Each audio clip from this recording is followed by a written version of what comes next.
नमस्कार दोस्तों, एक बार फिर से आप जुड़ चुके हो नर्सिंग करियर पॉइंट के ऑनलाइन प्लेटफॉर्म में। आज हम बात करेंगे रेस्पिरेटरी सिस्टम, यानी कि अपन नई सीरीज स्टार्ट करने जा रहे हैं आज।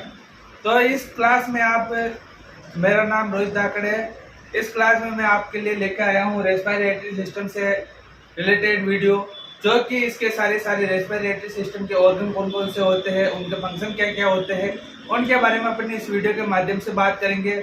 सबसे पहले अपन बात करते हैं तो यह क्लासेज है जो कि नीट वाले स्टूडेंट्स, मेडिकल स्टूडेंट्स, जो BSc nursing, GNM, post basic BSc nursing, ANM वाले नर्सिंग करने वाले स्टूडेंट्स के लिए यह इम्पोर्टेंट टॉपिक है।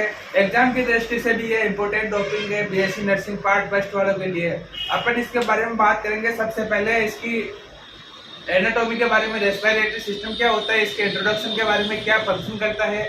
तो रेस्पिरेटरी सिस्टम का जो सबसे पहले होता है रेस्पिरेशन। रेस्पिरेशन क्या होता है, तो गैसेज का आदान प्रदान, यानी गैसों का एक्सचेंज और एक्सचेंज करने का काम होता है। कौन कौन सी गैसेज होती है हमारे इन्वायरमेंटल के अंदर, गैसेज प्रेजेंट होती है, ऑक्सीजन, कार्बन डाइऑक्साइड जो प्रेजेंट होती है, वो हमारे ह्यूमन बॉडी के लिए क्यों जरूरी है। तो यह ह्यूमन बॉडी के लिए मेटाबॉलिज्म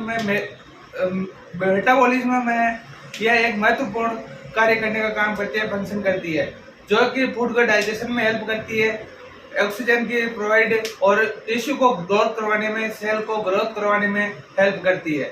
आगे अपन बात करते हैं रेस्पिरेशन क्या होता है। तो रेस्पिरेशन का मतलब होता है कि O2 को इनहेल करना और CO2 को, जो वेस्टेज गैस होती है, उसको आउटर एनवायरनमेंट में एक्सक्रिएट आउट कर देना। अपन इसके बारे में बात करते हैं तो सबसे पहले रेस्पिरेशन का मतलब होता है गैसेज एक्सचेंज, यानी कि गैस का एक्सचेंज होना, आदान प्रदान होना, गैस को, ऑक्सीजन को इनहेल करना और CO2 को ह्यूमन बॉडी से एक्सक्रिएट आउट करना। आगे अपन बात करेंगे, यह एक सेलुलर रेस्पिरेशन होता है।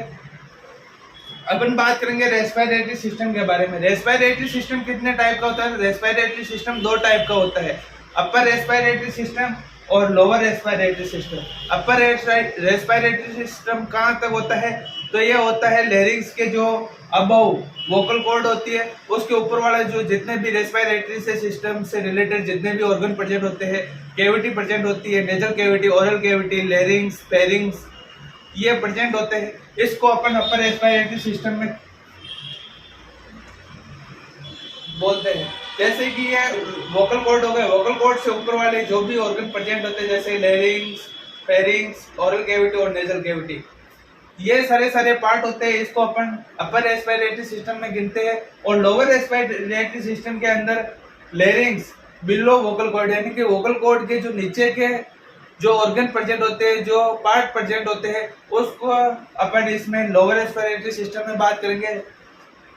जो कि लैरिंक्स के जो वोकल कॉर्ड होता है, उसके नीचे वाले, जैसे कि trachea, bronchi, lungs, bronchioles, alveoli, ये सारे लोअर रेस्पिरेटरी सिस्टम में के पार्ट होते हैं।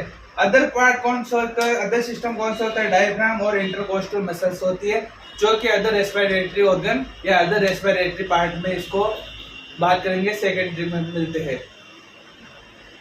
आगे अपन बात करेंगे, ये डायग्राम में अपन समझाते हैं, इसको मैं समझाता हूँ डायग्राम को इजीली रूप से। तो सबसे पहले स्टार्ट होता है नेजल कैविटी, यानी कि नेजल कैविटी होती है जो कि ऑक्सीजन को इनहेल करने का काम करती है।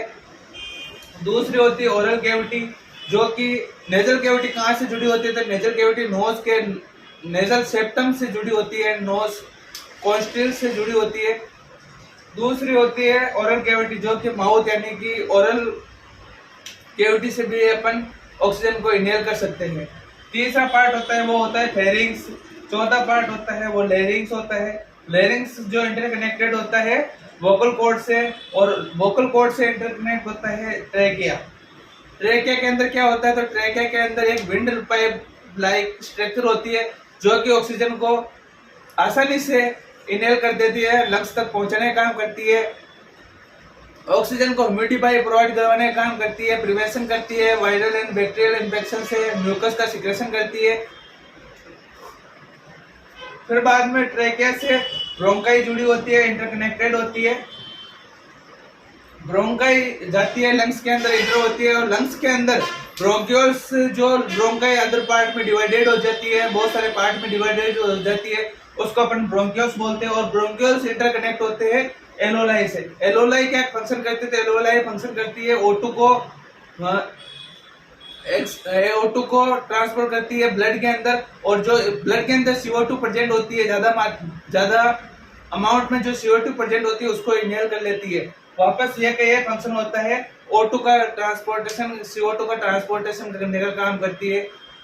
बात करते हैं अपन टाइप्स ऑफ रेस्पिरेशन के बारे में। रेस्पिरेशन कितने टाइप्स में होता है, ये प्रोसेस कितने टाइम में होती है? तो ये प्रोसेस होती है रेस्पिरेशन दो टाइप का होता है, एक्सटर्नल रेस्पिरेशन और इंटरनल रेस्पिरेशन। एक्सटर्नल रेस्पिरेशन क्या होता है? तो एक्सटर्नल रेस्पिरेशन का जो मीनिंग होती है, उसका जो डेफिनेशन होती है वो होती है एक्सचेंज ऑफ रेस्पिरेटरी गैसेज, यानी कि रेस्पिरेटरी गैसेज कौन कौन सी होती है? CO2 और O2, ऑक्सीजन और कार्बन डाइऑक्साइड गैसेज होती है, जो कि कहां से किन किन के बीच में एक्सटर्नल रेस्पिरेशन होता है? तो ये लंग्स से ब्लड के बीच में होता है, यानी कि लंग्स से ब्लड के बीच में जो O2 का और CO2 का जो गैसों का आदान प्रदान यानी कि एक्सचेंज होता है, उसको अपन बोलते हैं एक्सटर्नल रेस्पिरेशन। और दूसरा होता है इंटरनल रेस्पिरेशन। इंटरनल रेस्पिरेशन क्या होता है? तो इंटरनल रेस्पिरेशन का मतलब होता है या मीनिंग होता है या इसकी डेफिनेशन होती है, वो होती है exchange of gases between blood and tissue, यानी कि एक्सचेंज होती है गैसेज, जो एक्सचेंज होती है, जो कार्बन डाइऑक्साइड और ऑक्सीजन जो गैसेज होती है रेस्पिरेटरी में इंपॉर्टेंट गैसेज होती है, उसका ट्रांसपोर्टेशन, उसका एक्सचेंज होता है, वो होता है ब्लड और टिश्यू के बीच में। टिश्यू और ब्लड के बीच में गैसेज का एक्सचेंज होना इंटरनल रेस्पिरेशन कहलाता है।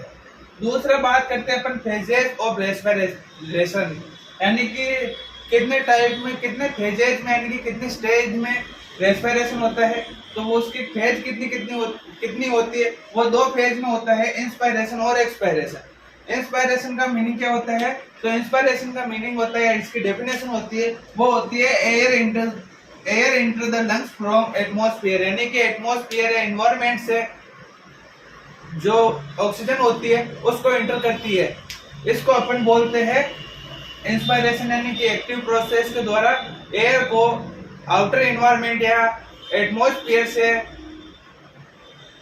ह्यूमन बॉडी के अंदर इनहेल करना, उसको अपन बोलते हैं इंस्पायरेशन। और एक्सपायरेशन किसे बोलते हैं? तो एक्सपायरेशन बोलते हैं एयर लीव्स द लंग्स, यानी कि लंग्स के द्वारा एयर को छोड़ दिया जाता है, आउटर एनवायरनमेंट में एक्सक्रिएट आउट कर दिया जाता है। जैसे कार्बन डाइऑक्साइड को लंग्स के द्वारा आउटर एनवायरनमेंट में, यानी रेस्पिरेटरी सिस्टम के द्वारा आउटर एनवायरनमेंट में एक्सक्रिएट कर दिया जाता है, उसको अपन बोलते हैं एक्सपायरेशन। यह पैसिव प्रोसेस होती है। बात करते हैं अपन इसकी नॉर्मल रेस्पिरेटरी रेट कितनी होती है, नॉर्मल ब्रीथिंग रेट कितनी होती है? वो होती है 12 से 16 ब्रीथ पर मिनट, यानी कि 1 मिनट के अंदर जो एडल्ट होता है, एडल्ट ह्यूमन होता है, वो 12 से 16 ब्रीथ यानी कि 12 से 16 बार सांस लेता है 1 मिनट के अंदर, उसको अपन बोलते हैं नॉर्मल रेस्पिरेटरी रेट। दोस्तों आशा करता हूं कि स्टूडेंट्स आशा करता हूं कि यह वीडियो आपको आसानी से समझ में आ गया। वीडियो को लाइक कर दीजिएगा, शेयर कर दीजिएगा अपने दोस्तों के साथ, और ऐसी तरह क्लास से जुड़ने के लिए आप चैनल को सब्सक्राइब कर दीजिएगा, बेल आइकन को प्रेस कर दीजिएगा, ताकि आने वाले हर वीडियो की नोटिफिकेशन आपके पास में आ जाए। धन्यवाद।